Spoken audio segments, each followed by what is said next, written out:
కాలికి బల్పం పట్టకుండా రేవంత్ రెడ్డి ఊరు తిరిగిండు. మా కాంగ్రెస్ వాళ్ళకి ఓట్లయింది, భక్తమ చీరలు కట్టుకొని వచ్చి ఓట్లయింది. కానీ ఏం చేసిండు?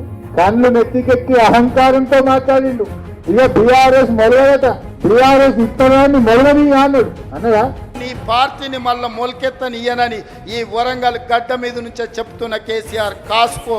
భూమిని తీర్చుకొని విత్తనం ఎట్లా మొలుస్తుందో బీఆర్ఎస్ పార్టీ రేవంత్ రెడ్డి గుండెల్లో నుంచి గెలిచింది.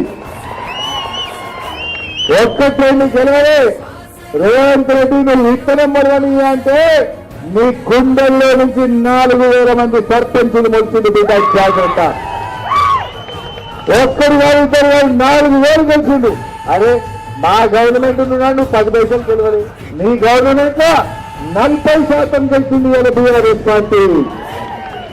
ఇది దేనికి సంకేతం? మళ్ళా వచ్చేది గులాబీ జెండా కేసీఆర్ ముఖ్యమంత్రి కాబోతున్నాడు.